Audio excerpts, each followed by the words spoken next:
This is Common Sense Radio. Straightforward and no excuses. All right. Come on now. This is the Steve Gruber Show. Call me crazy. Oh, yeah. What I said was perfectly right and spot on accurate. Boy's got a mouth like a cannon, always shooting it all. Stop. Got it in Yeah, me. stop. I mean, you're way off script. Got it in me. Gonna quit until it all comes out. Hey, boy! Been a long education. Yeah, you know, it's not cynical. It's common But sense. my homework is Pay attention to me when I'm talking to you. I'm gonna rock the nation. Rock the nation. Genuine, accountable, and raw. Here is Steve Gruber. And welcome to it. It is Super Tuesday. A big pile of prizes for both Democrats and Republicans around the country today. And weather is going to be a factor. You already know weather's a factor here at home. A lot of folks in southern Michigan seeing the another late season snowstorm. Pretty good one again. Schools closed across good parts of the state again today. If your kids are on the way to school, make sure you check on that. And make sure that you probably have to make alternative plans. There's a good bet. The roads were a lot worse than I expected today. A lot worse than I expected, and so it is. So let's see. There's Texas and Virginia. Big prizes out there, to say the least. And the Democratic Republican presidential candidates charging into Super Tuesday. 11 states on the menu today. And while they're obviously looking for as many wins as possible, a few select states stand out as, well, the crown jewels. Texas, for one. Ted Cruz. Ted Cruz has got to win there, fighting harder for his home state than just about any place else. He went all out yesterday, holding rallies in Dallas, Houston, and San Antonio, hoping to at least defeat frontrunner Donald Trump in his home state. And a couple of polls indicate he may do that. We're going to have a very good Super Tuesday, Cruz assured the Dallas crowd. Cruz has he's maintained a lead in the state, but it's small. And he also knows, well, I guess it depends on the poll. He also knows that if he loses in Texas, the party there could well be over. The second biggest prize for the Republicans is Georgia. 76 delegates at stake there. Both Trump and Florida Senator Marco Rubio put in FaceTime with voters yesterday in the final hours, hoping that when polls open today, they can plant their flag there. The problem for Marco Rubio today, despite all the press, despite all of his, mudslinging back and forth, the food fight with Donald Trump, it doesn't look like he's going to win anything today. And that's got to be disappointing, coming in second in a couple of key races like New Hampshire and South Carolina, but or Nevada, excuse me. But still, if Marco Rubio comes out empty-handed today, the saving grace for all of them, including John Kasich and Ben Carson, the 5 candidates that remain in the race on the Republican side, is that much of the voting is proportional, so they'll all get delegates. Now, in Texas, this is key for Republicans. If somebody can break 50%, Ted Cruz most likely, they get the lion's share of the delegates there. But if they don't surpass 50% of the vote, the proportional split is much different in Texas. So we'll keep an eye on that. And on the Democratic side, if Bernie doesn't show up and win in places like Massachusetts, well, that could be telling for his campaign, although he will stick in. He will stick into the end. Now check this out, though. Clinton right now, Hillary Clinton has something on the order of 540-plus delegates. Bernie just 85. Bernie just 85. Now, Bernie basically played to a tie in Iowa, won a landslide in New Hampshire. Hillary won convincingly in South Carolina and won by 4 points in Nevada. And yet she has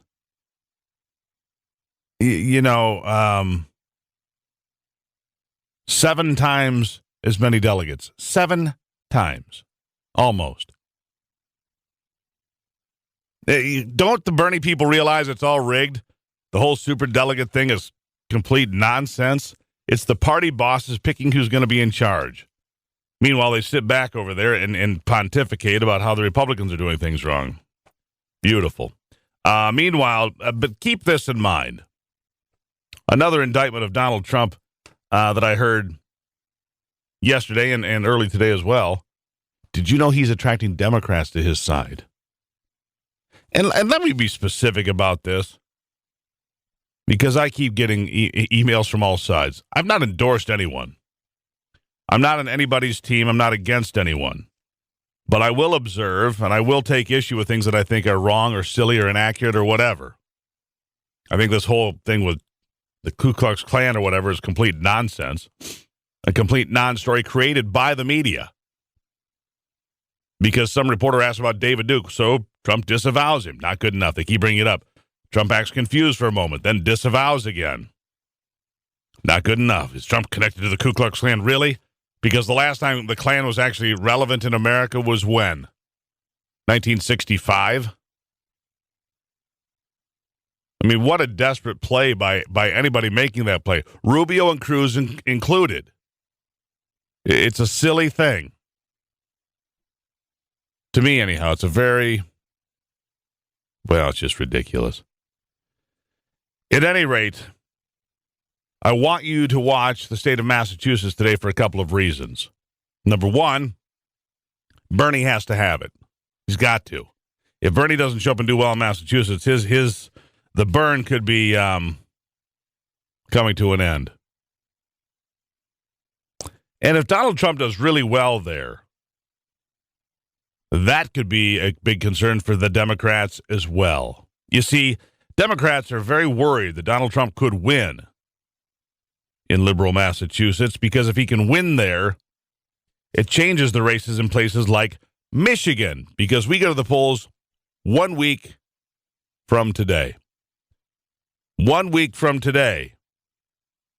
In places like Michigan and Pennsylvania and Ohio, blue-collar voters, Democratic blue-collar voters, could well decide the general election.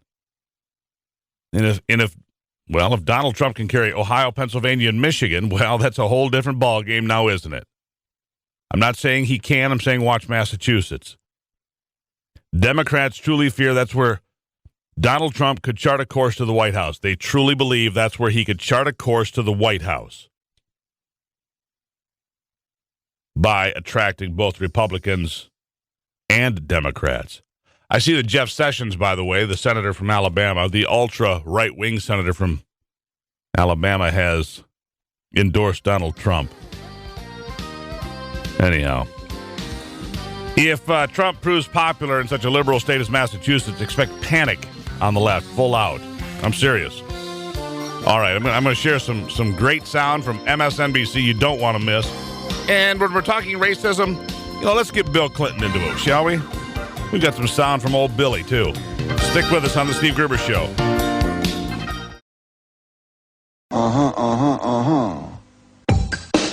Genuine Michigan common sense on display every day.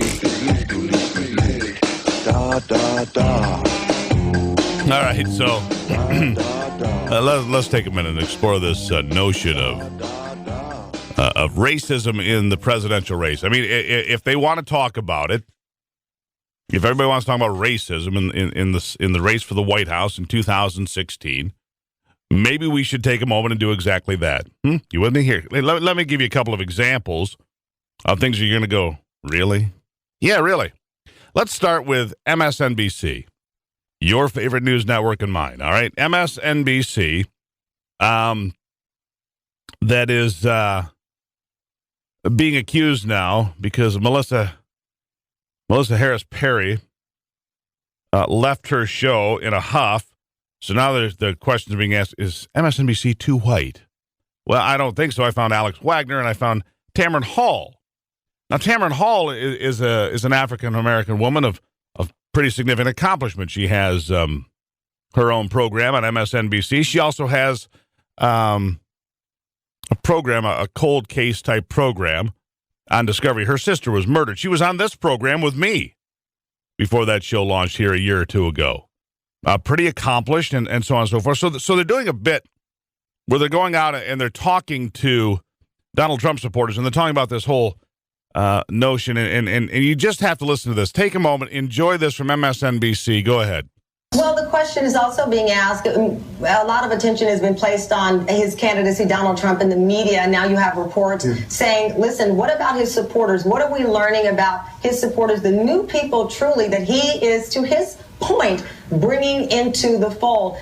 Gabe Gutierrez, actually, Jacob, one of our reporters, and I don't want to quote the wrong reporter here, was just out at the Trump campaign. I think we have the sound, and my team will have to tell me, where they spoke with some Trump supporters.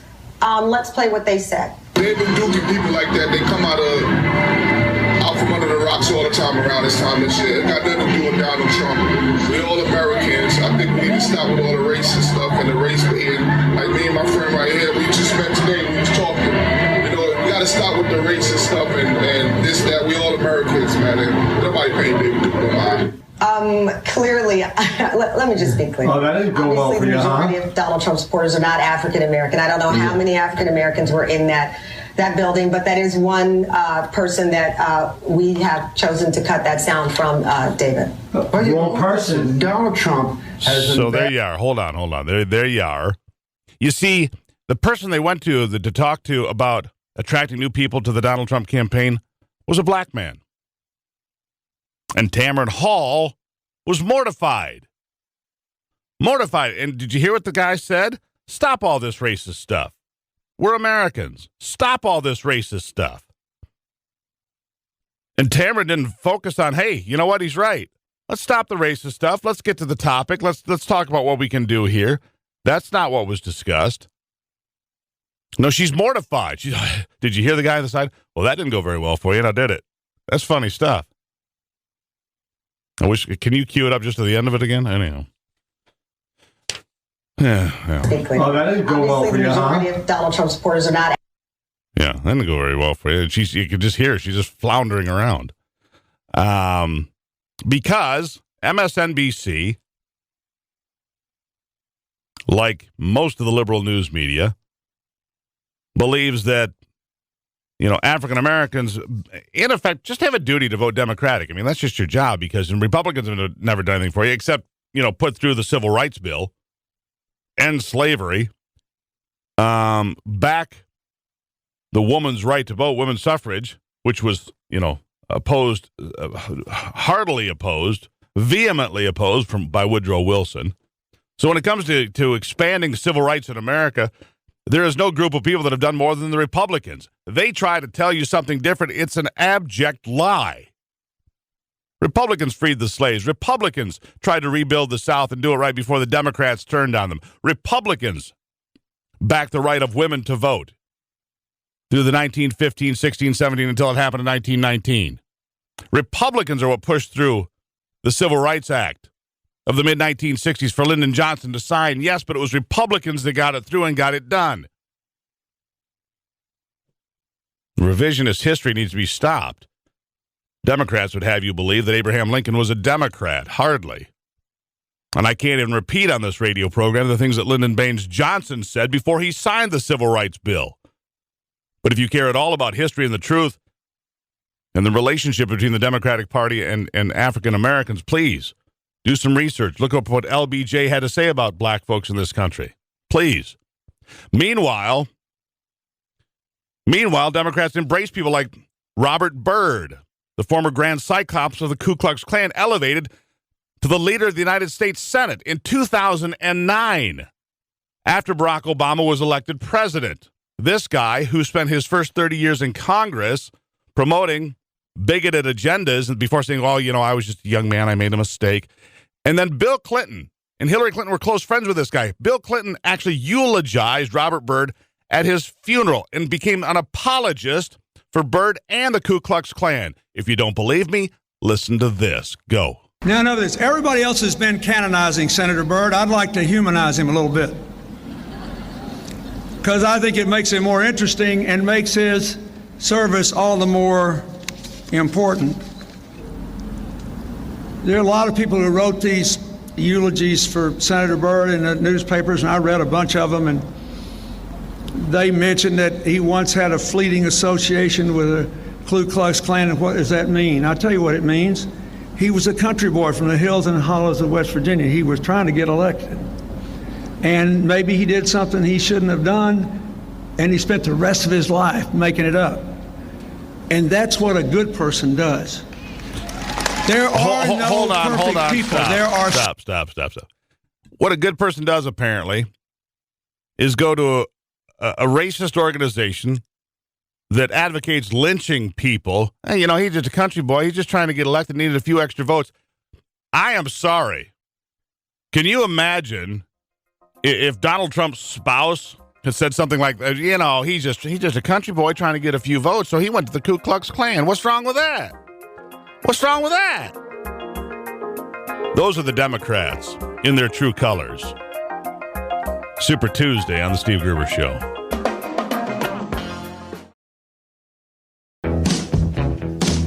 Taking a closer look at the stories that affect you most with a big dose of common sense.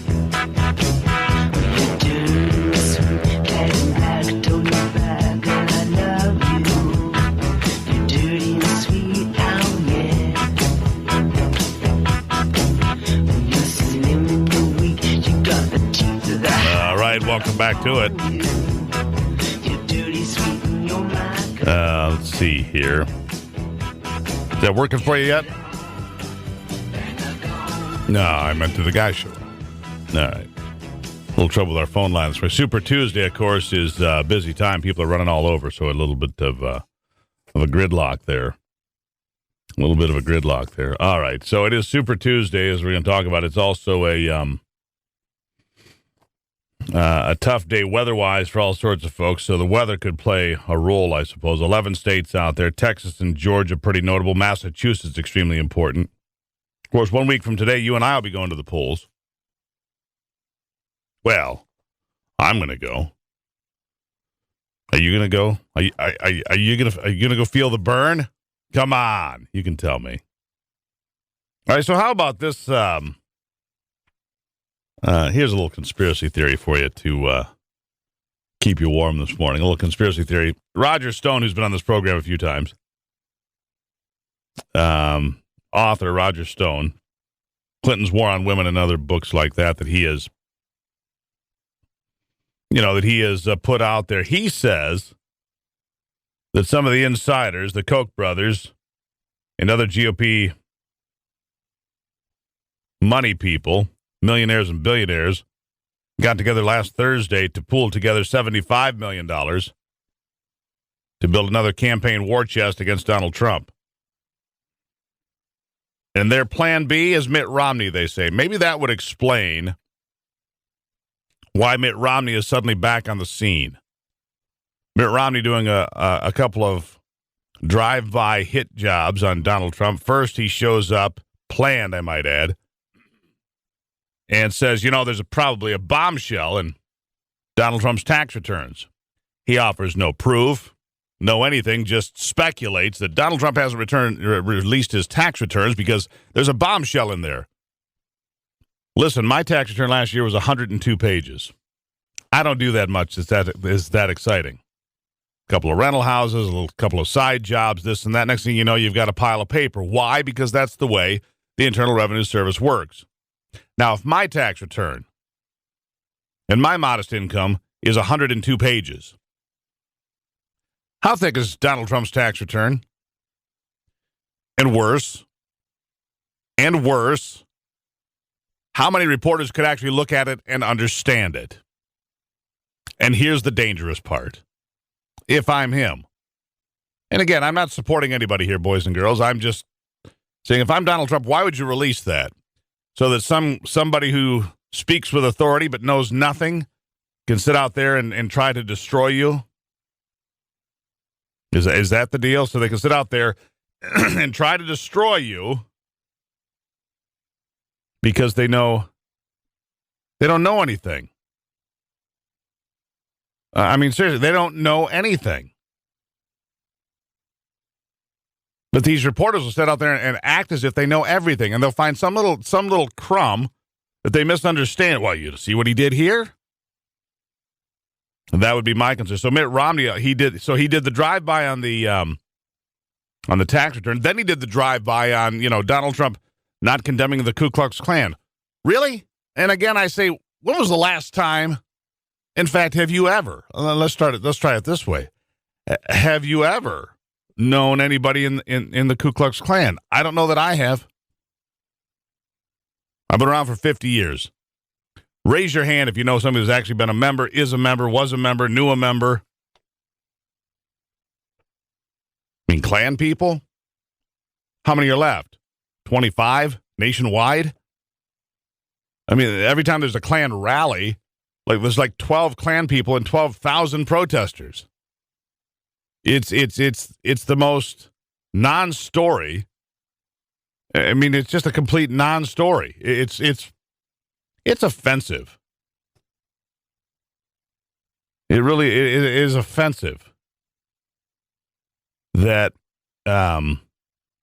we would spend so much time talking about it. Anyhow, so Roger Stone says that Mitt Romney is the plan B here. Maybe he is.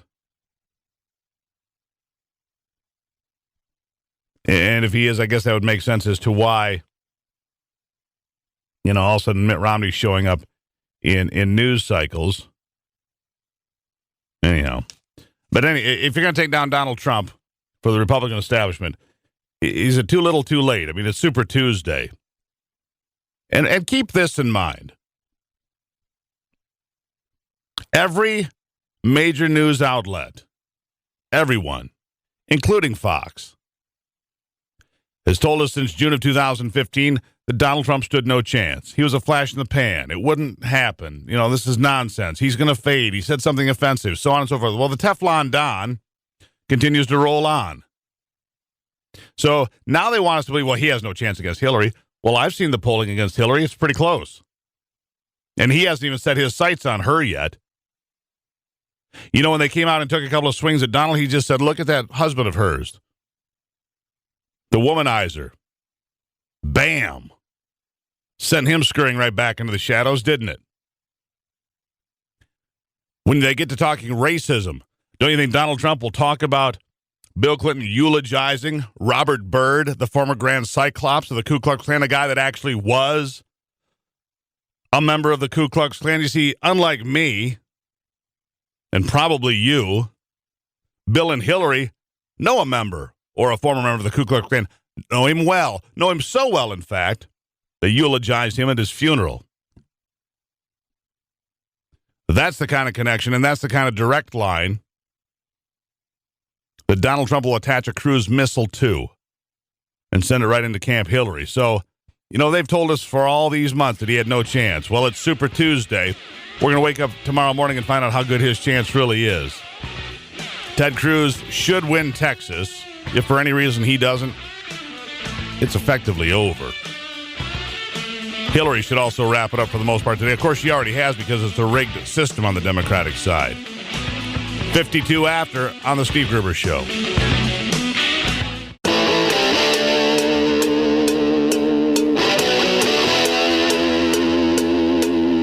This is Common Sense Radio.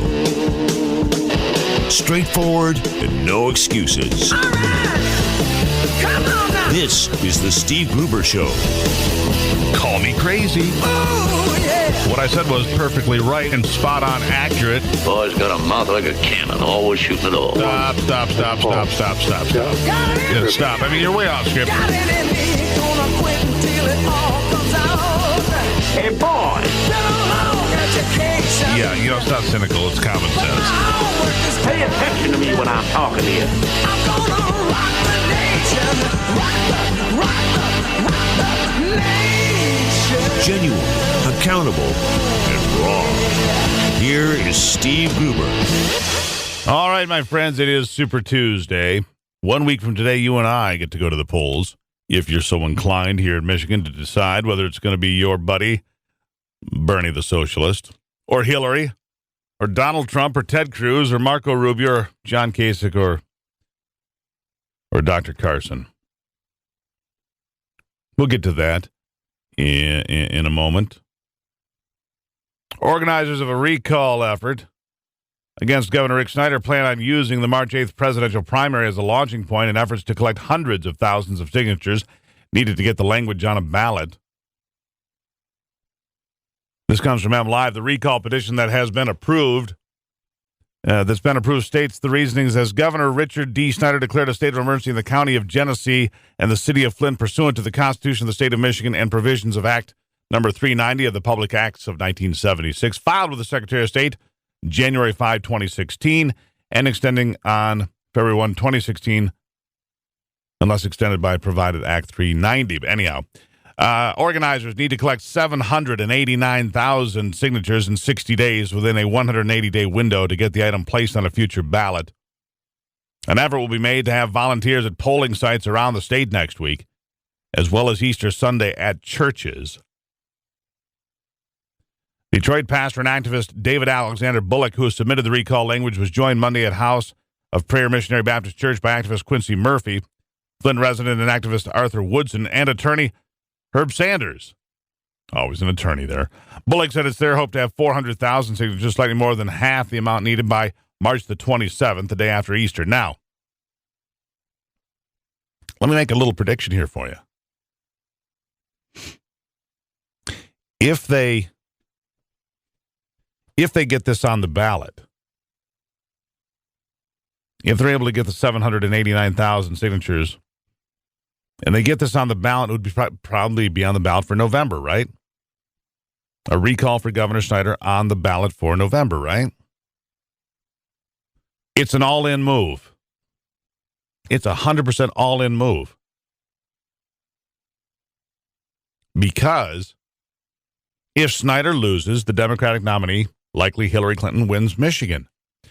If Snyder wins a recall battle in Michigan and draws all of those voters to the polls, do you think those voters on a recall ballot will be sympathetic to Hillary Clinton? I don't.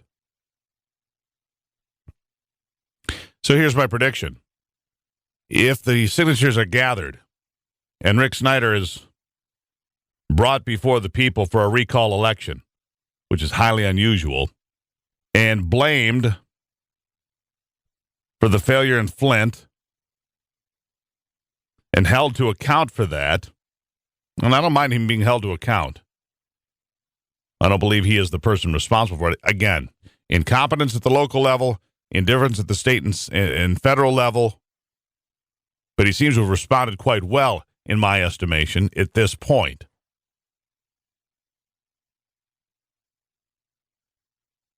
So, if he goes to the ballot, Governor Snyder could actually help Michigan, if people stay with Governor Snyder, could help Michigan vote for a Republican for president for the first time since, 1988. I think that's the last time Michigan went for a Republican, when George H.W. Bush ran for president in 1988. 28 years. Could be the first time in 28 years. Meanwhile, Anna Heaton, the deputy press secretary for Snyder, said the governor is focused on solutions in Flint and delivering resources to the residents and what they need. He understands people are frustrated and angry. He has apologized, but significant progress is being made in delivering safe drinking water in Flint. They're working every day on Flint's recovery, she said. A second recall petition has also been approved by the Board of State Canvassers, but it deals with Snyder creating the state school reform redesign office. While they will consider to ask for Snyder's resignation, which the governor has said will not happen, Woodson questions how the trust can be repaired with the people on the city when work has not begun on replacing infrastructure.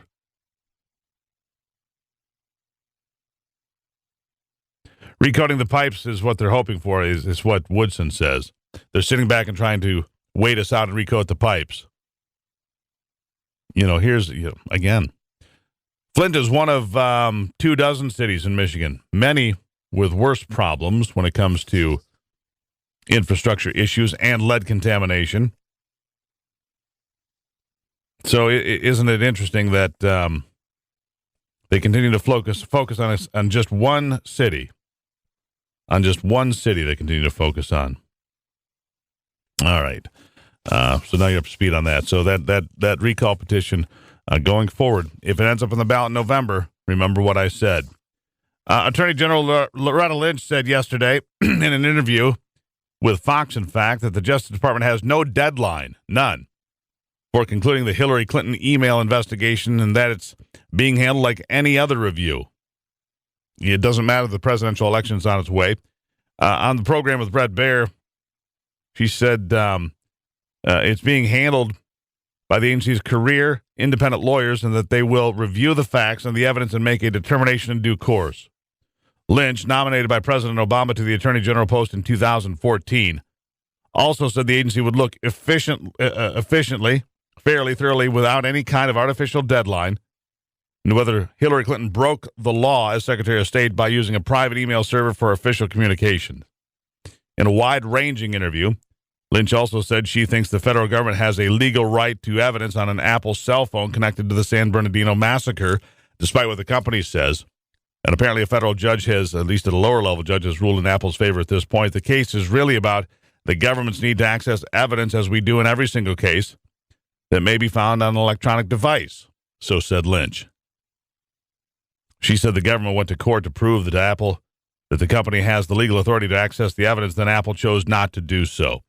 We went back to court and said the law says the third parties can be required to help us gain access to evidence. That's where we are now, she said. She said it's the request is only to disable a feature to gain access to information, not about encryption. But she also said she will not predict and cannot predict whether the case will eventually reach the United States Supreme Court. She was steadfast in declining to discuss specifics about Clinton's case, including whether Clinton has been interviewed, if a grand jury has been convened, which departments within the agency are involved, and whether she would ultimately decide whether the case would go forward.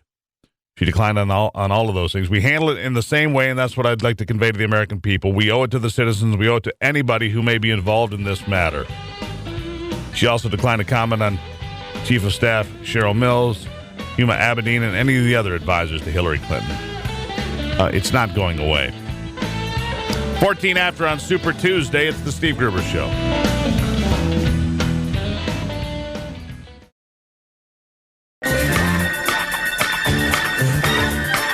Michigan, born and raised with Midwestern values and Michigan common sense. Someday they won't let you. Now you must agree. The times they are a-telling. All right, it is Super Tuesday here on the Steve Gruber Show. Super Tuesday. 11 states up for grabs.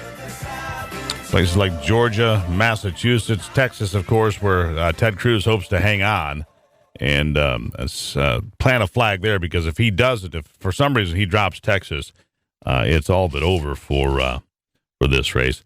One of the big conversations, of course, in this race is the death of Antonin Scalia, and really the future of a lot of policies in this country and constitutional rights, including the Second Amendment.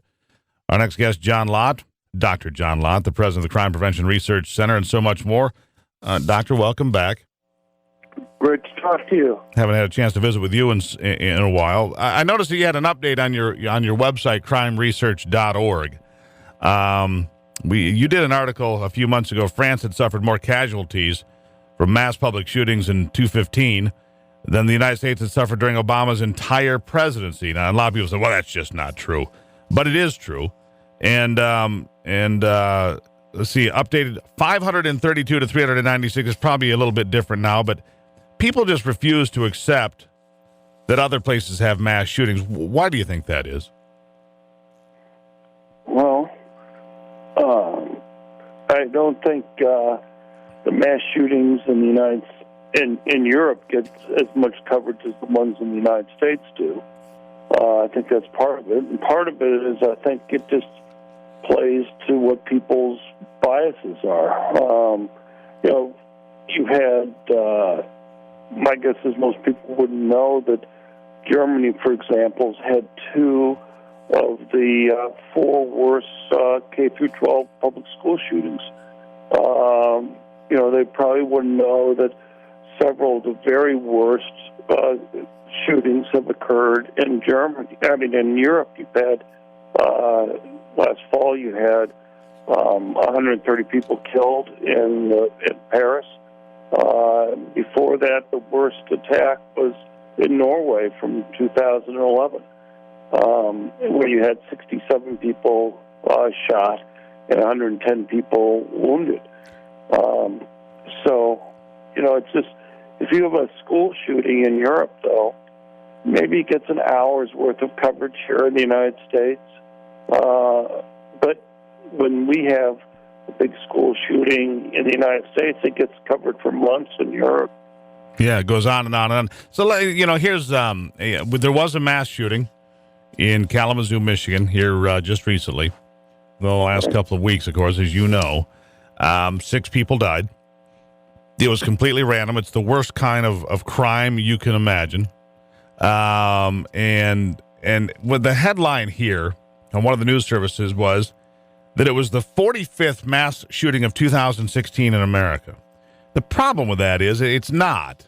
But the other problem is there's not an actual concrete definition. Mine has always been what the FBI used to use. 4 people killed, not including the shooters, in a 24-hour period that are, without a arrest or whatever. 4 people. So applying those principles or those guidelines, the Kalamazoo shooting was actually the first mass shooting in America for 2016. Right. But people don't know what to believe. People that aren't going to, they see the headline, 45th mass shooting, and they think that America is just the Wild West. It's just, I don't know. How do we get ahead of the conversation, I guess, is my question, Doctor. Well, I guess I don't know. I mean, there's a lot of incentives for people to try to exaggerate and, make things look even worse than they are.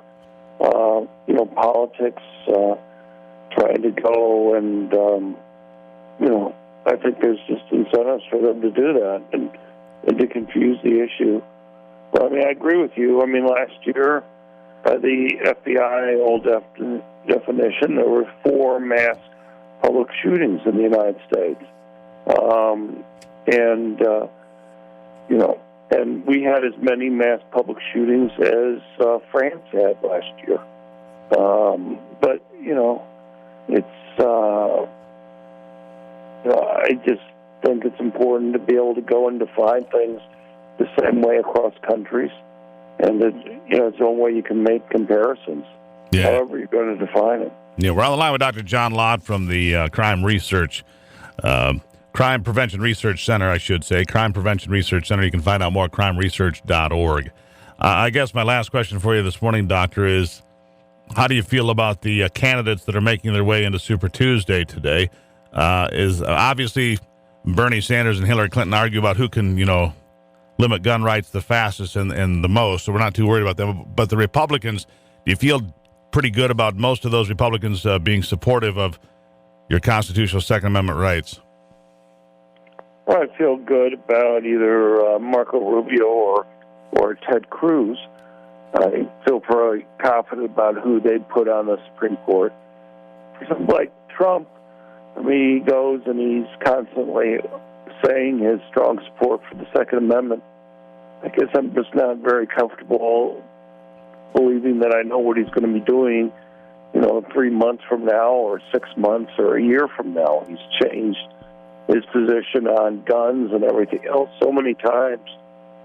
I just don't know what to believe he'll actually end up doing once he gets the nomination or once he gets elected to office.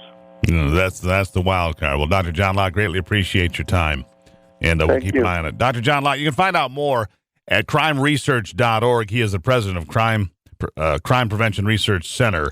If you're looking for information or you're studying and you want to find out stats, statistics, get some opinions from places you don't normally hear, go to crimeresearch.org, and John Lott will, of course, have the kind of information you're looking for there. This hour, this hour of the Steve Gruber Show brought to you by the Michigan 529 programs, making sure your kids and grandkids get the education they need. To learn more, go to SaveWithMI529.com. That's SaveWithMI529.com. It is a Super Tuesday on the Steve Gruber Show.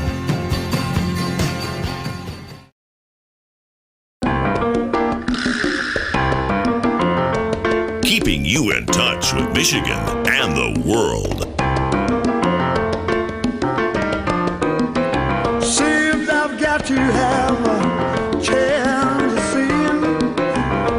Every night I have the strangest dream. All right, welcome back to it. By the way, It's the Steve Gruber Show on Super Tuesday. Of course, tomorrow we'll have a lot to discuss on that regard as to who the big winners and who the big losers are for today. I would expect Hillary Clinton to go a long way into putting this race away today. And Donald Trump should pick up everything except maybe Texas. So he, too, should be a long way down the road. And so that sets up the discussion for the fall campaign. And one of the things, that it gets not as much discussion now maybe as it did a year ago because of the Supreme Court ruling on gay marriage and so forth. A lot of the social issues surrounding the gay community, LGBT, have been pushed, I guess, to the back. But there are concerns out there. Of course, we've had the incident here in Michigan where the woman complained about a transgender woman, i.e. a man, in the locker room at Planet Fitness. And they threw the member out of the club, even though the person that was visiting was not a member. So they barred her and canceled her membership because she complained about having a man in her locker room. You have bills in places like South Dakota where Governor Dennis DeGarde has to act on a bill. I think that deadline's actually today about transgender students and bathroom usage. And they said, here's what we're going to do. Whatever gender you were born at birth, whatever you're born, that's the bathroom you use. And so it creates a lot of confusion and we've talked about it a fair amount. But one of my favorite guests on this subject is Kathy Brennan, a women's rights activist. I think is fair to say, and a lot more. Kathy, welcome back to the program. Thanks, Steve. Good to be back. This is a volatile issue, and I bring this to your attention now, Kathy. Real quickly, for those that are not familiar with you, a quick thumbnail of who you are and your activism in politics a little bit. Sure. I've been a lesbian activist in Baltimore for over 20 years, and the gender identity issue is one that has given me pause for about 20 years. And I'd say 5 years ago, I wrote a letter to the United Nations with another person raising this issue, and I became a flashpoint for attack by rabid transgender activists, most of whom are late transitioning heterosexual males. So all of a sudden, you're the bigot. Yes. I mean, all of a sudden, you're the target. You went and inadvertently painted a big target on your own back by saying, now, wait a second. Because if I understand what you did, Kathy, you went out and said, listen, the best person to speak for a group of women is a woman, whether she's straight or gay or whatever the case may be. But the best person to speak for a woman is not a man who says, I feel like a woman. Is that a fair way to put it? Well, it was certainly not inadvertent. And, yeah, I think what's been overlooked in this debate is how women feel about these proposals. We're expected to adopt these proposals whole without any questions whatsoever. And I and a lot of women have a lot of problems with that. There are a lot of issues with this type of overbroad legislation that need to be addressed. And we're seeing the reactions to the failure of the GLBT rights movement to address these questions when you have these legislative proposals like in South Dakota that are pushing back on them. So let's start with that let's start with that bathroom law in South Dakota as an example of people that pushing back. There are also the battles in Houston, Texas, but let's start in South Dakota. All right, it's a rural state for the most part, small population, maybe 1 million people, and all of a sudden they're pushed into a corner by transgender people. Say we want to use this bathroom, we want to use that bathroom, and it creates a problem for a school district, for example, to say, now what do we do? And how does this affect? What are kids learning, I suppose, from all of this, Kathy? You know, this really comes down from the federal government, which has been pushing school districts to adopt so-called trans-inclusive policies with regard to educational opportunities, which includes use of facilities designated based on sex. So that was a wrong-headed policy, and it was due to a completely twisted interpretation of Title IX. Title IX is the federal law that was intended to create equal opportunities for girls, because girls have been historically not given opportunities, and this is most notably in sport. And to have it be twisted into, this means a male who identifies as a female has a right to use the girls' locker room. It's disgusting, quite frankly, and it doesn't take into account, that they're talking about girls having to interact with a male in a space where, they're teenagers and they're prepubescent and they're going through puberty. Like, when I was that age, I wanted my own locker room. I didn't want to be in front of anyone. I can't imagine having to share a space with a male. And I think, quite honestly, to paint the concerns of those girls as bigotry is the definition of misogyny, and I think we all should object to it. Kathy, when you say that, you've been on this show a couple different times. We've had long conversations. It's probably fair to say you and I probably don't agree on a lot politically.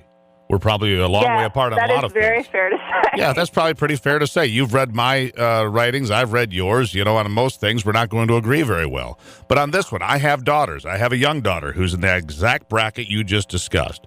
And so, therefore, I don't want an adult, intact man, if you will, wandering through the locker room saying, well, I feel like a woman. I don't care what you feel like. I honestly, I don't. And I don't want you near these children. And if I say that as a conservative, of course, I paint a big target on my back. But you and I suppose, get to get shot together on this one. Well, I advocate for gun control, so I'm hoping no. That was a joke. But just to be clear, in South Dakota, they're talking about students. So it's not just an adult male, intact or not. It's a boy. So it's like girls and boys in the room. The boy decides he feels like a girl, and he's like, I need to use this locker room. And that's not fair to girls. It just simply isn't fair. And, the girl has nowhere to go. She's stuck in the school. She doesn't have another option. And I'm going to guess that she's going to fail gym if she doesn't change for gym. So you're imposing this unreasonable burden on children in order to advance this false narrative that people can change their sex. And I think you make their sex by acting out a stereotype of what a woman is. It's completely regressive and it's completely repulsive. Yeah, and I think you make a great point about girls of that age. They're 9, 10, 11, 12 years old. They feel completely awkward about their bodies. It's not perfect, and they're subjected, of course, to all these pictures of beautiful women on the covers of magazines. So they have this idea, and they look in the mirror, and they don't see that, and they're already feeling awkward, and now they've got to have these prying eyes cruising through wherever they are. And like you say, like to have your own private dressing room altogether. Don't want anybody around. Right. It really makes no sense. And, the fact that we take it as an article of faith that someone who says they feel like a woman must be a woman, that's a very, twisted ideology. There are very few things I just take on faith when someone tells. If someone's standing in front of me and they say the sky is green and I look up and the sky is blue, I don't believe them. But with this, if a man stands in front of you and he says, I'm a woman, you're not allowed to question that. No, thank you. And I totally agree with that. Now hold the line right there. By the way, Kathy, I feel like Captain America today. So I think people should indulge that idea and treat me as a superhero. No, I'm a superhero, Kathy. How dare you laugh at me? That hurts my feelings. Kathy Brennan on the line with us. Hold it right there. We'll be right back on a Super Tuesday edition of the Steve Gruber Show.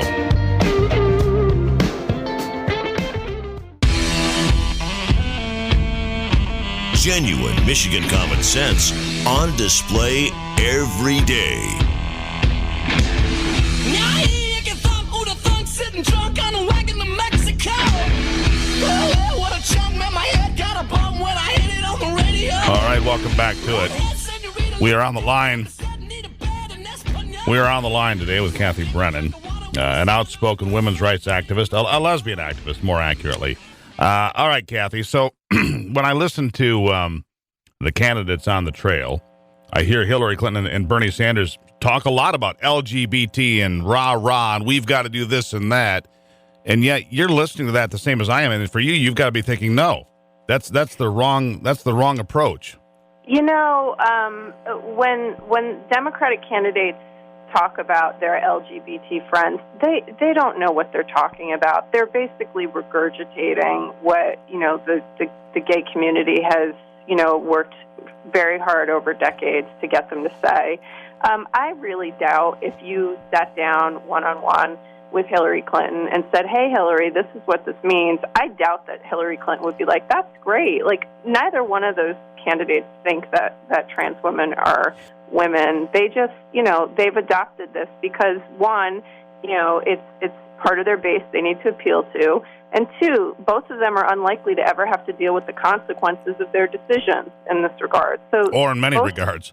Well, that's also true of any politician. But with this specifically, like, I don't vote based on the trans issue, because if I did, I could not vote for anybody, because every Democratic candidate has adopted just a stupid position on this. Well, right, and that's my point. But if you don't vote on that, what do you vote on? I mean, this hits home, and not only to you, but to me. I vote on the economy, which is a far bigger feminist issue than this issue. Well, I don't disagree with you. If the economy continues to be flat and flatlining the way it is currently, I mean, there's not a lot of opportunity for folks. So clearly, Kathy, you must be voting for the Republicans this time. Well, that's a whole different issue. They have their own problems. But I joke, anyhow. I know. Although I have to say, John Kasich seems like a nice man. I will say that.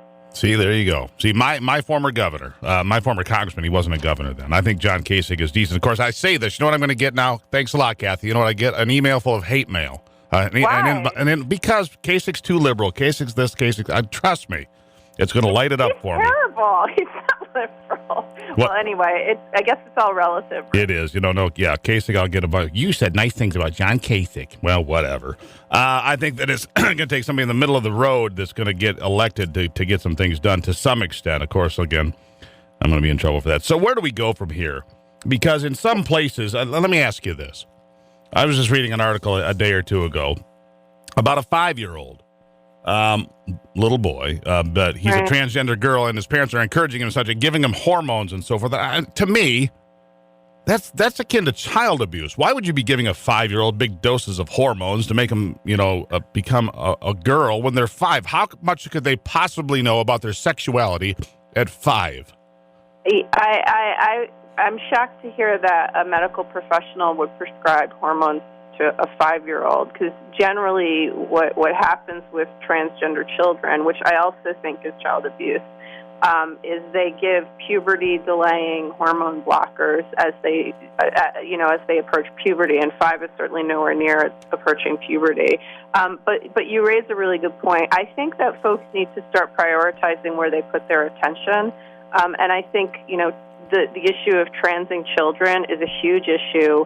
And I hope that both conservatives and liberals start thinking about what we are doing to our children when we say that because you want to wear a dress, you must be a girl. Because you want to play with a Tonka truck, you must be a boy. Like, those are very toxic ideas that I think everyone should roundly condemn. And certainly, medical intervention for children is a serious decision, and it should not be undertaken lightly. And because we have all this internet accessibility to these wacky ideas, you have very desperate and lonely parents out there that are just many of them are just wanting to fit in, and they're like, oh, this can be what is wrong with my child.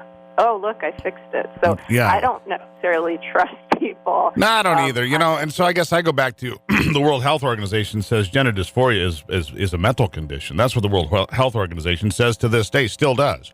And then I read these other accounts. You've probably read them as well, where men have gone through gender reassignment surgery, and 5 or 10 years later they're like, that was a really big mistake.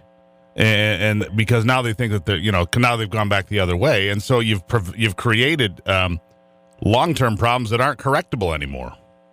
Yeah, I mean, it is quite a thorny subject. I'm not going to deny that there are adult people who suffer severe, gender dysphoria to the extent that they need sex reassignment surgery. And if you're an adult and you choose to do that, that's follow your bliss and Godspeed to you.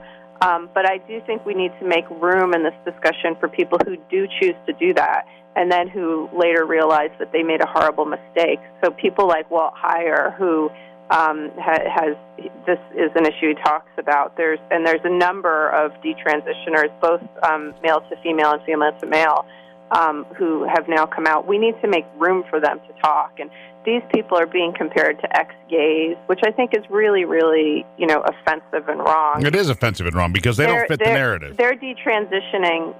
They don't have like a religious, revelation. They have really realized that they've done something deeply harmful to their bodies, and they regret it. And I think we need to make room for them in this discussion. And I support making room for them.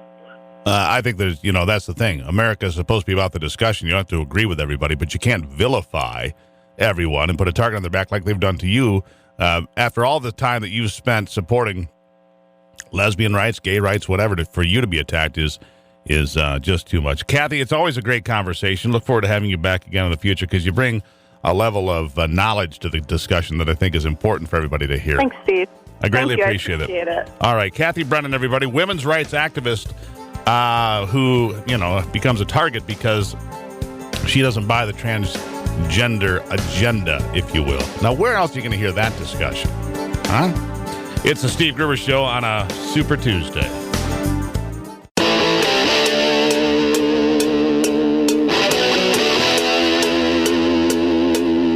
This is Common Sense Radio.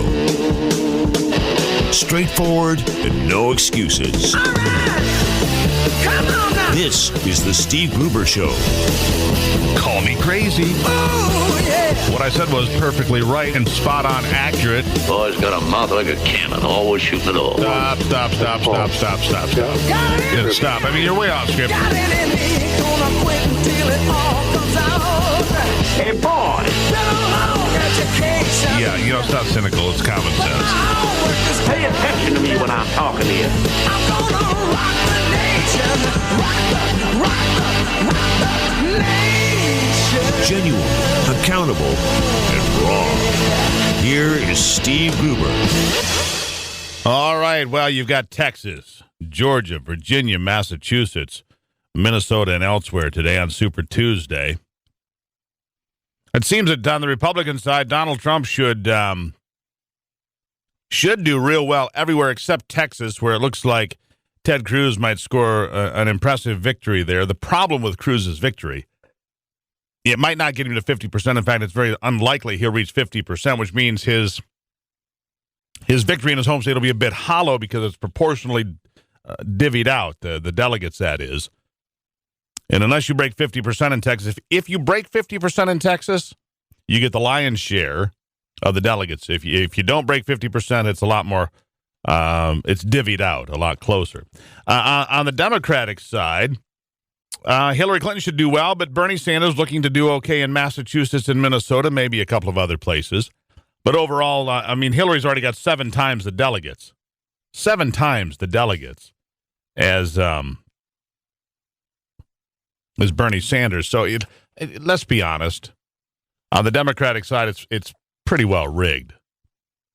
Pretty well rigged because all the superdelegates are already in her corner. And honestly, how could that even be when they haven't voted? Unless the fix is in, which, of course, it is. The fix was in one other time for the record. There was, this happened last time in 2008. The fix was in, but Barack Obama was able to start building support, and by the end of Super Tuesday last time around, momentum was beginning to shift. So, all right, the big conversation for the last 24 or 48 hours, since Friday, I guess, Donald Trump's alleged ties to David Duke, which is just, it's bizarre to me. So MSNBC weighs into this fray about David Duke.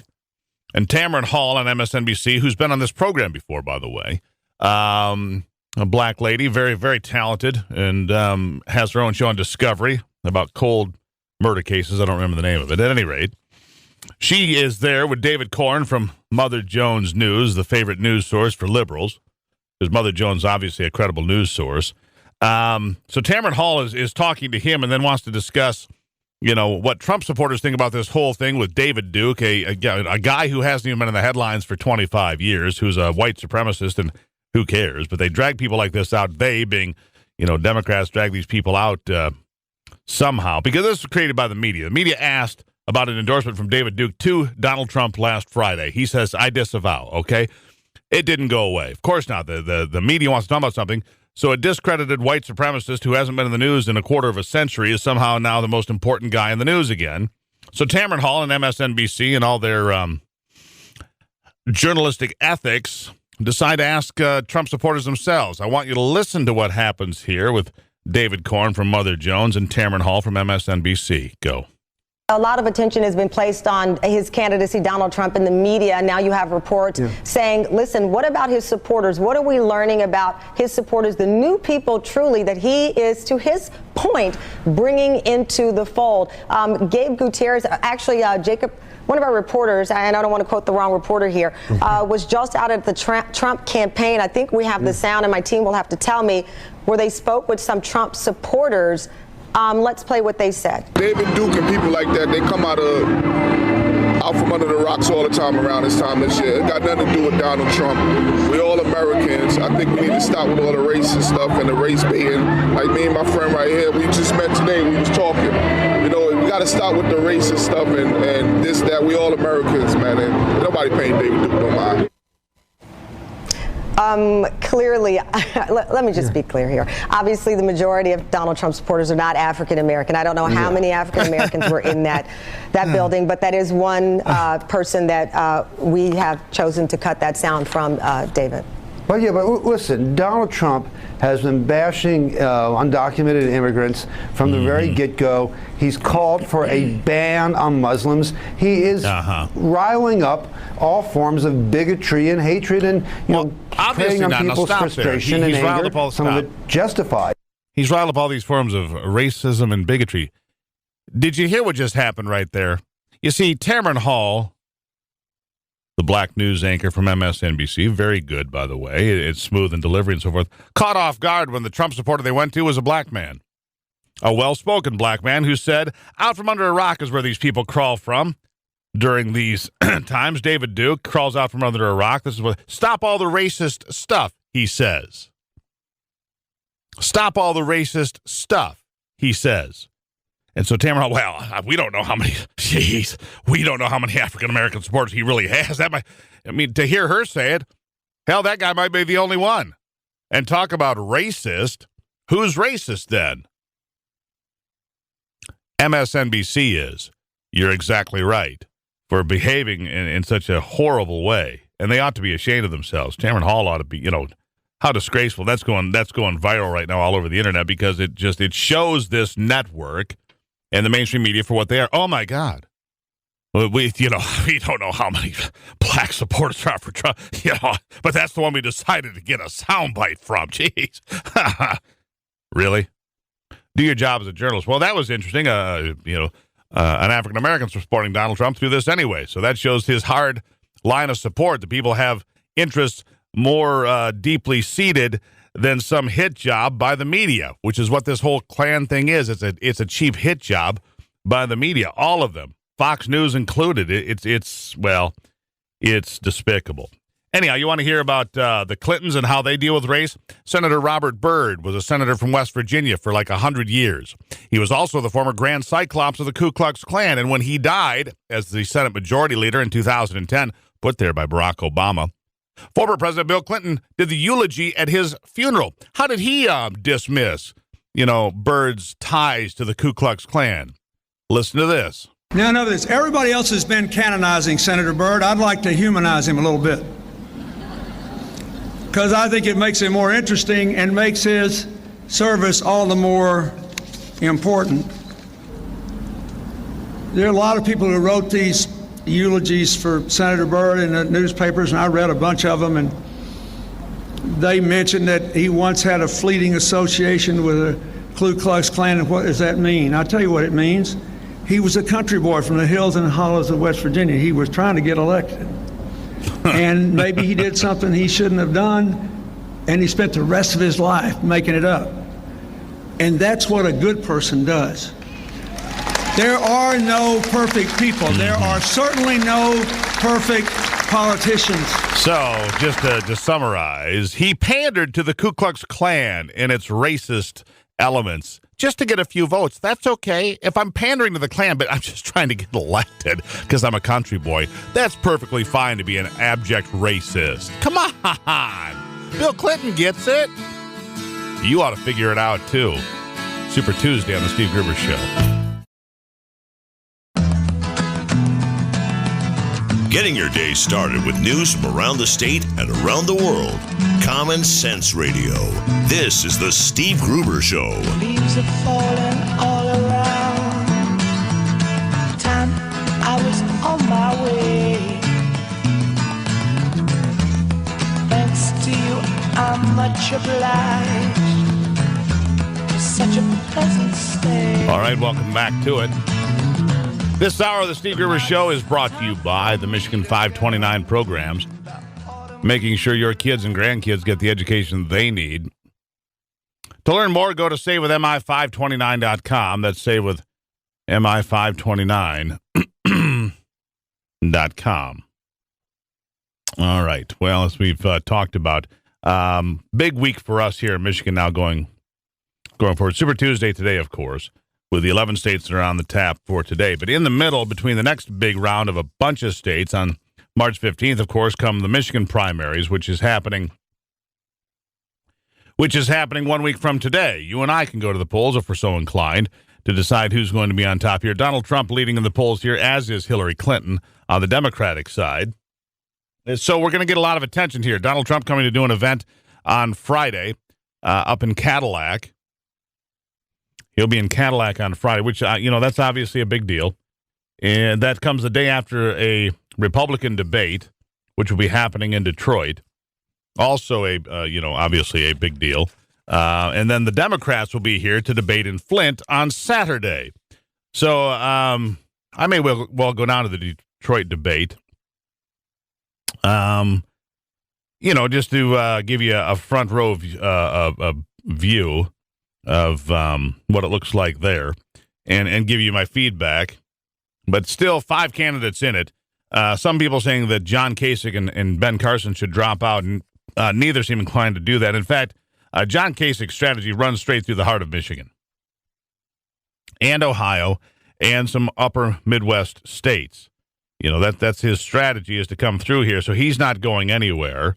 Donald Trump, meantime, should have a big day today, it would seem. And in fact, let's talk about, let's hear from John Kasich today, because this back and forth between Trump and Rubio and Cruz, it's like a food fight. John Kasich weighed in on this conversation. Clip 5, go. What are we watching? We kind of laugh about it, but we're not electing class president or class clown. We're picking the president of the United States, the leader of the free world. And I want to tell you, folks, there are people that say you ought to get in there and you ought to start hammering all these people. I will tell you, I would rather lose than degrade myself and call people names. Kids are watching this, and they want to believe that their leaders, of all places in Plymouth, where we learned about the history of people who had courage, the history of people who were willing to die for what they believed in. I mean, is there a place that has more history, more people who had conscience and courage and guts and willing to sacrifice for the next generation than right here? I don't think there is. There's not a place where it matters even more. So what I would say is, let's get through this process. Let's keep the faith that at the end of the day, a vision, a positive message, and a reality of change and reform can really carry the day. There you have it. Some people refer to him as the only adult in the room. And honestly, back and forth about how much Marco Rubio sweats or how small Donald Trump's hands are, really unproductive. It is, it's silly. It's silly, frankly. Meanwhile, on the Democratic side, as we're heading toward, the casting of ballots here, why don't we hear what Let's hear what the Burn has to say. Yeah, let's go to clip 6. Bernie Sanders and Donald Trump. Here it is. There is nothing more that I would love to do than run against Donald Trump. We will defeat Mr. Trump because at the end of the day, the American people believe that bringing our people together trumps divisiveness.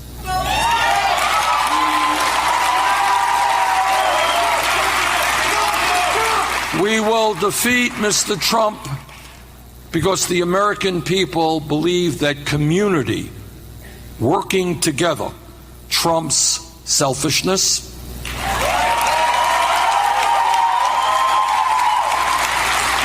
And most importantly, we will defeat Mr. Trump because the American people understand, and always have, that love trumps hatred. Tomorrow,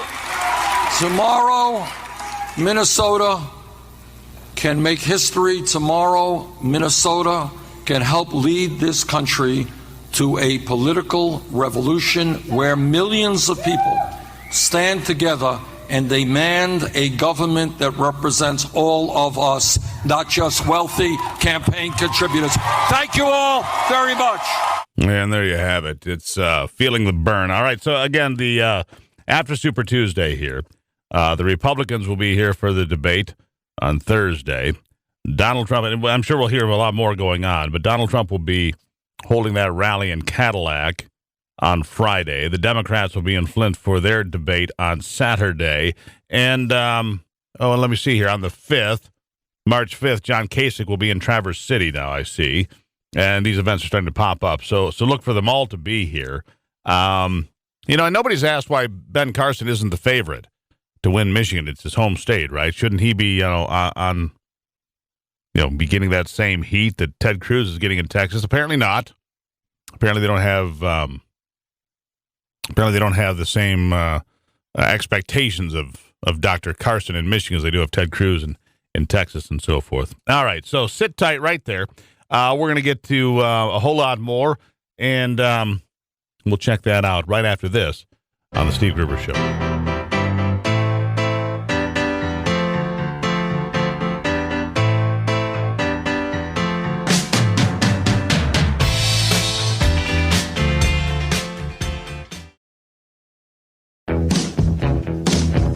Michigan, born and raised with Midwestern values and Michigan common sense. All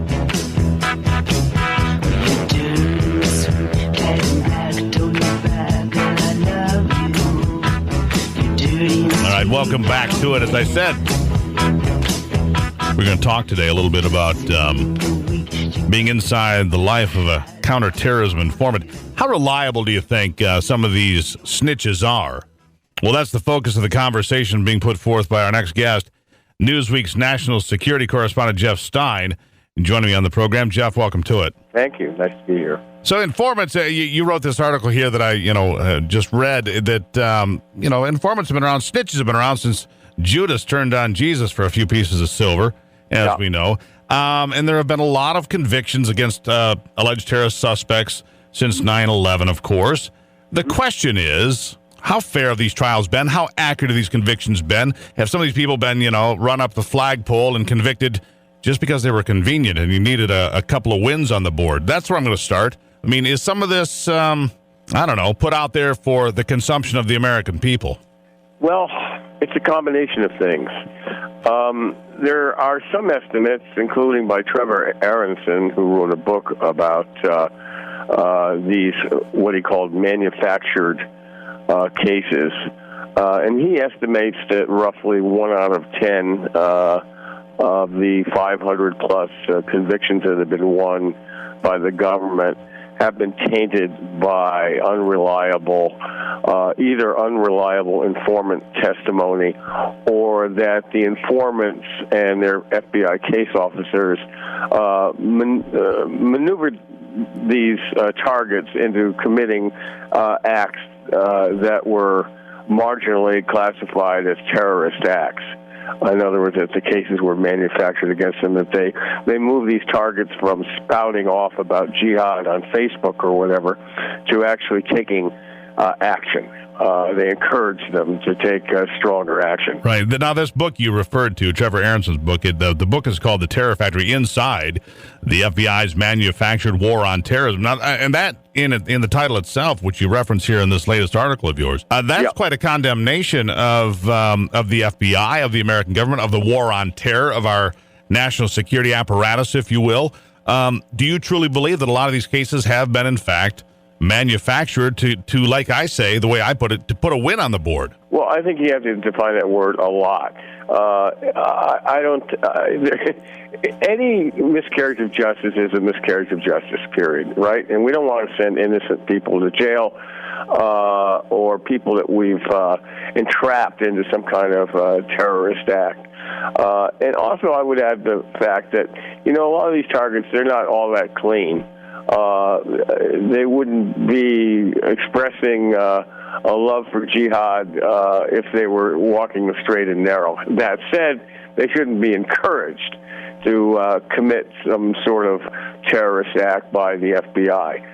Overall, and I make this point at the end of my piece, is that we want the FBI out there keeping a close watch on communities and individuals.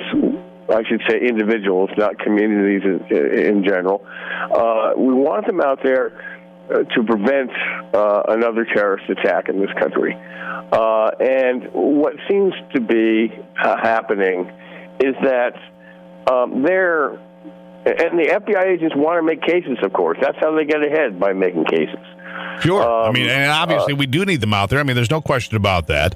I think there's no question the American people, myself included, appreciate the hard work that goes in and how difficult it is to head off some of these attacks. How many dozens of attacks have we not even heard about because they never happened, or arrests we've not heard about because it was kept under the radar? This goes on a very regular basis, I would assume. Yeah, what I really want to emphasize here, however, is that I was writing about an extraordinary documentary film that began airing on PBS earlier this week called Terror, with a T in parentheses to emphasize error, in which they really got inside. The filmmakers had this extraordinary access where one of the informants let them inside his life and let them film his transactions with the targets of FBI investigations.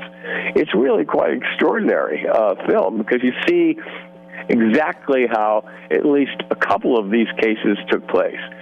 So I really urge people to take a look at this film. It's called, again, Terror. It showed on PBS beginning this week, and it's really a stunning film, and that's what I was really writing about. And so, it shows a different side of the conversation, I suppose. And, I don't think it's too hard to believe that, in pursuit of keeping people safe, that some of the people that are out there doing that become overzealous. They become focused on what they're doing. These things can happen. Listen, we're at war, and sometimes you have collateral damage. And I think the point that you made here earlier, Jeff, was that, not all of these characters are they're not exactly pure as the driven snow, but they might not be full-on terrorists either. They might be caught somewhere in the gray, in the middle. But as a result of being where they are, you found yourself here. Well, in the case that these filmmakers highlighted, again, they follow the informant, and they film and tape his interactions with the target of the FBI investigation. And this was a guy who had just been spouting off about jihad. He's an American who is a Muslim convert, and he was spouting off on Facebook about jihad. And so the FBI targeted him, and they sent this informant in to try to move him from his rhetoric to committing some sort of terrorist act. And he didn't buy it. And he suspected, rightly, that his new friend was an informant and trying to manipulate him into doing something dangerous. Sure. And so he went to a group that protects and advocates for Muslims who are being entrapped by the FBI. And then the target of the investigation let the filmmakers into into his case. And so they're recording it from every angle and putting it on film. And the informant is recorded. He's telling his FBI handler, this guy ain't no terrorist. One of the great lines is he said he wouldn't even throw rice at a wedding. He was not a violent guy. He was not going to become a terrorist. But the FBI keeps pushing the informant to make a case against this guy. It's just and how often do you think that happens? I mean, well, and it's fascinating from a case or two. But again, I think we should point out that obviously it's a difficult job, and the FBI is out there on a daily basis, along with so many other groups and individuals protecting us from, like what happened in San Bernardino, where they missed one. So let's not overstate the case either. Is it possible? Well, look at the documentary and judge for yourself, I think is what we're hearing. Exactly that. And there's something that happened outside of the documentary that happened just a couple of weeks ago in Minneapolis. Another informant or snitch came forward and said the FBI was constantly going after low-level non-terrorists to make cases and ignoring the higher-ups, the dangerous terrorist people. Jeff Stein, people want to find you on Newsweek's website or whatever. Where do they find your writings, your musings? Yep, Newsweek.com. That's where I'll be. Jeff Stein, thank you for stopping in. Thank you for having me. There you have it. Jeff Stein, Newsweek's national security correspondent here on the program. American Snitch, Inside the Life of a Counterterrorism Informant. You can find that by this little thing of magic we call Google. Check it out if you find that. I think it sounds very fascinating to me. And you know what? Maybe some people are overzealous, but at the end of the day, we are, as I said, at war. It's the Steve Gruber Show.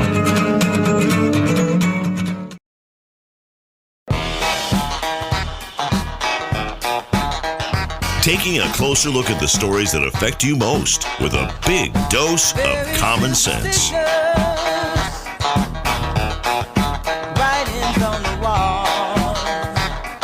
Welcome back to it. It's the Steve Gruber Show on Super Tuesday.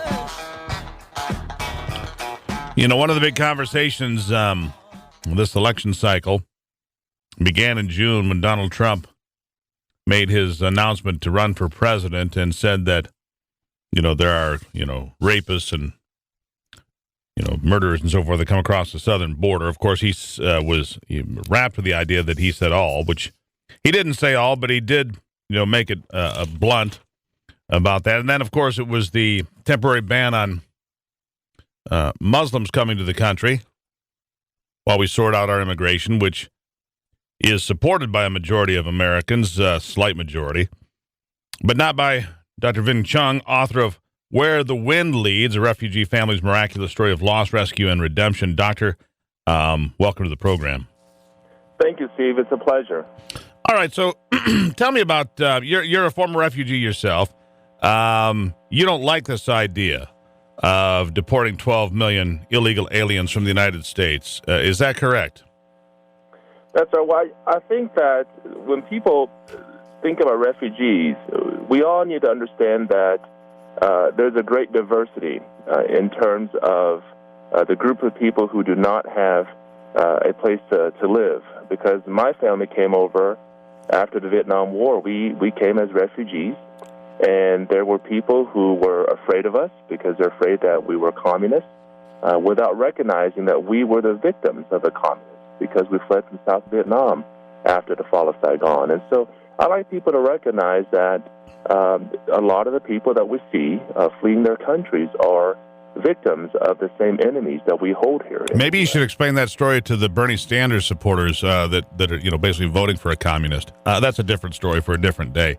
But let's stay with the illegal aliens. And refugees and illegal aliens are two different things, without Absolutely. question. So let's start with the illegal aliens. How do you feel about Donald Trump and Ted Cruz, to a lesser extent, saying, "Listen, we have to send these people out of here"? Let's start with illegal aliens. What's your opinion there? Yeah. Well, I believe that I respect the law of the land, and I believe that everyone here in this country needs to do that.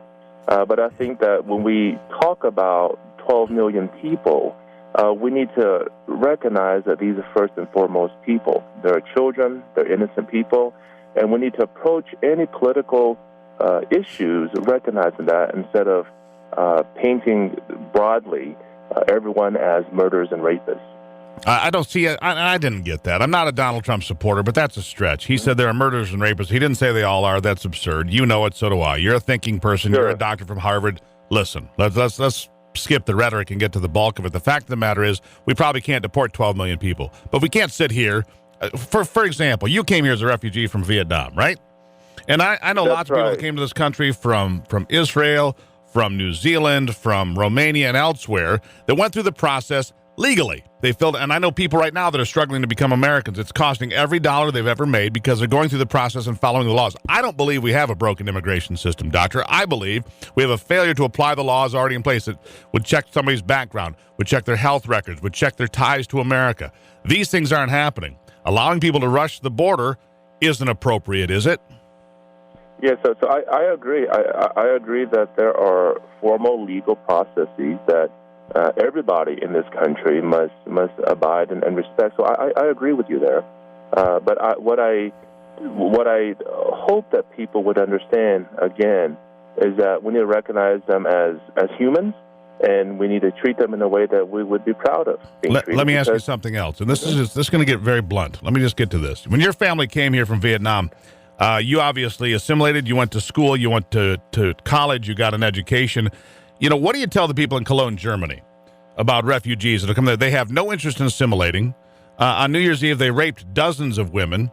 These kind of crimes are going on all over Europe, where these refugees from these war-torn countries like Syria, and for example, these problems are occurring. Are they bad people because they don't want to assimilate refugees, the refugees that have no interest whatsoever in becoming American? It sounds to me like you wanted to become an American. You became a Harvard graduate. What's more American than that?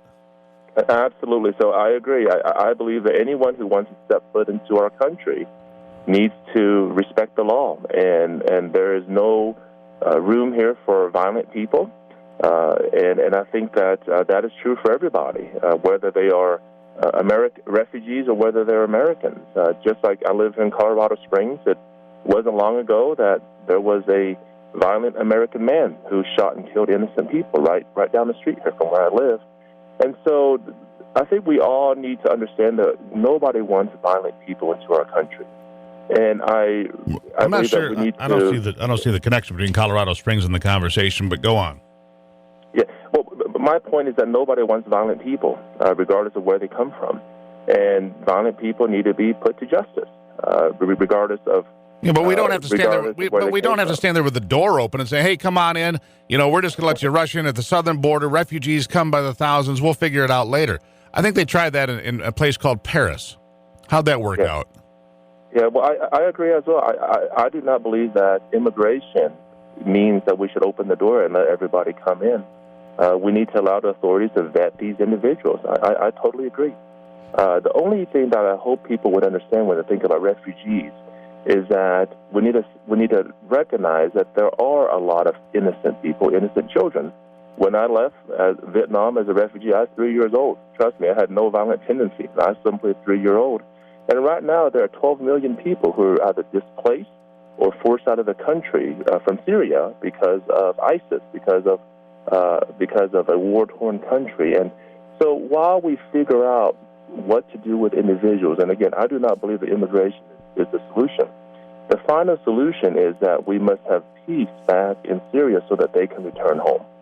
That is my hope and prayer for all of these people, is that they can return home. That would be the best outcome, safely. For sure. Absolutely. Yeah. But what I urge people to recognize is that until that happens, this is a long, drawn-out process. Until it happens, we need to do something about these innocent children who are suffering. Hey, Doctor, hold that thought right there. Can you hold through one commercial break so I can tell people how to get your book? Absolutely. Yeah, hold 1 second right there. Dr. Vin Chang, author of Where the Wind Leads. We'll be right back on the Steve Gruber Show.